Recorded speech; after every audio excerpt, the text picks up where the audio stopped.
साथ मुद्दे हैं, क्या लगता है किस तरीके से जो ये शुरुआत जो है वो दमदार की है?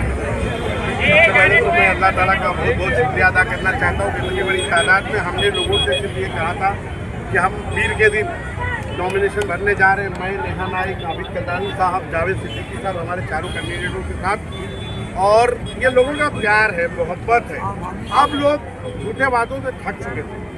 लोग कह रहे हैं कि मुमरा शहर में नजीब मुल्ला जैसी शख्सियत जो आई हुई है, जो 1 साल पहले उन्होंने कहा था कि 1 साल हुआ एमएलए के इलेक्शन में, उन्होंने बहुत सारी बातों का वादा किया था, जिसमें एक सबसे चैलेंजिंग काम था प्ले ग्राउंड का। मुमरा शहर में 15-20 साल से यहाँ के लोकल आमदार साहब ने एक प्ले ग्राउंड नहीं दिया था, और एक ग्राउंड दिया भी तो वो अमीरों के हवाले कर दिया, एमसीए को दे दिया।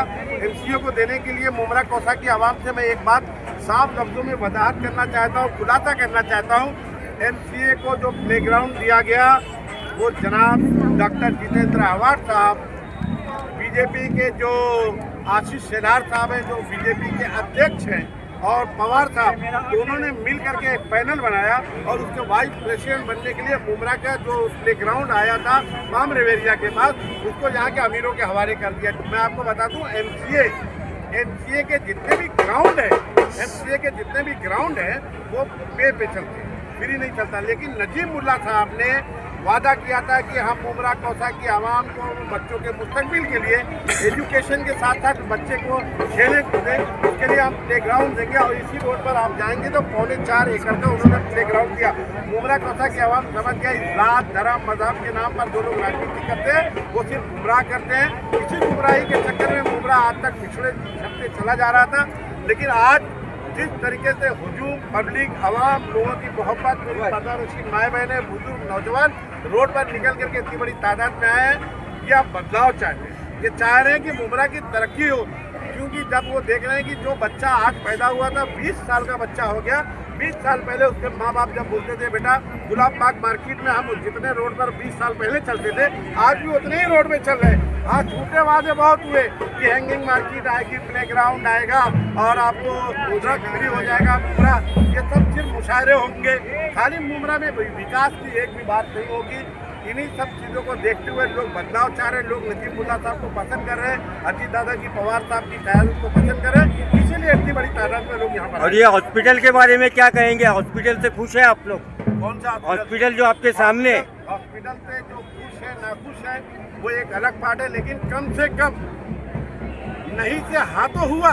हाँ हो करके भी क्या फायदा? अभी कल ही मैं देखा हूँ, एक इंजेक्शन लेने गया। रफीक भाई, हाँ। अभी आप नॉमिनेशन के लिए जा रहे हैं, अगर आपको इस पर कोई बाइट लेनी है, इस विषय पर कोई बात करनी रहेगी तो आप आ जाइएगा, मैं उस पर विषय पर पसंदीदा विषय पे बोल रहे हैं आप, बोलेंगे ना, लेकिन अभी नॉमिनेशन करना है, आप आइए।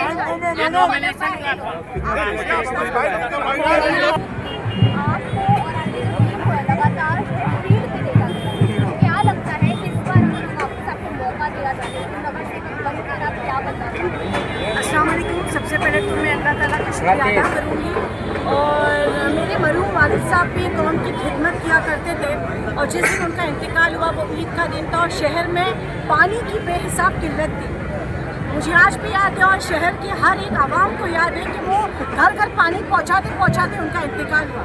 मेरी वालिदा मेरे दरमियान मौजूद है, और मेरी वालिदा 15 साल नगर सेविका रही।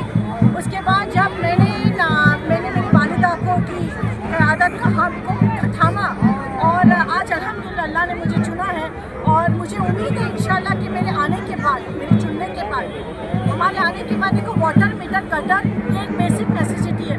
उसके अपार्ट हमारे शहर को अगर आप देखो तो एक अलग डेवलपमेंट की ज़रूरत है। शहर आज भी डंपिंग ग्राउंड से महरूम है, ट्रैफिक से उलझा पड़ा है। हैंगिंग मार्केट नहीं चाहिए हमको, एक नॉर्मल रिजर्वेशन में अगर हमको एक छोटा सा हिस्सा मिल जाए तो ये जो मार्केट है ये अगर शिफ्ट हो जाए तो ट्रैफिक का मसला ऐसे ही हल हो जाएगा। जो अनप्रिविलेज वुमेन्स है, जो रोज़गार के लिए परेशान है, हाँ जो ज़्यादा एजुकेटेड नहीं है लेकिन घर बैठकर अगर वो रोज़गार चाह रही है, किस तरह म्यूनसिपल कॉर्पोरेशन से घर घर वो अनप्रिविलेज वुमेन्स को स्कीम दी जाए, किस तरह उनको एक रोज़गार जनरेट करने में मदद की जाए, इस तरीके से इंशाल्लाह हम सोचेंगे। जैसे कि एजुकेशन के ऊपर हम काम करेंगे। मैं देख रही हूँ उमरा में स्कूल तो है, लेकिन जिस तरह म्यूनसिपल कॉर्पोरेशन की स्कूल को फंक्शनिंग होना चाहिए उस तरह वो फंक्शन नहीं हो रही है। फ़ैन की कमी है, लाइट्स की कमी है, बेंचेस की, लेकिन फिर जनाब अजीत दादा पवार साहब और नजीब मुल्ला और हमारे खासदार साहब के माध्यम से हमने अभी रिसेंटली स्कूल का काम किया है। और एक हमारी MMLE स्कूल नंबर 13 और एक आप देखोगे तो बॉम्बे कॉलोनी में कम से कम 8 करोड़ का बजट लगा है। और आप स्कूल में जाके देखोगे तो पेंटिंग हुआ है, सोलर सिस्टम लगा है, पतरा लगा है, लाइट्स लगे हैं, नए बेंचेस लगे, ब्लैक बोर्ड्स को चेंज किया गया है। इस तरह हम चेंज लाने की कोशिश कर रहे हैं। घड़ी इस चेंज फॉर डेवलपमेंट, एक चेंज की ज़रूरत है। इसलिए मेरी अपील है, गुजारिश है, गुंगा ना होते हुए आपको वोट करना है घड़ी पर। हम चारों को इंशाल्लाह अपनी ताकत बनाएं कि हम आपकी आवाज़ बन के म्यूनिसिपल कॉर्पोरेशन में अपने कौम, अपने लोगों के मुद्दों पर बात कर सकें। इंशाल्लाह इंशाल्लाह।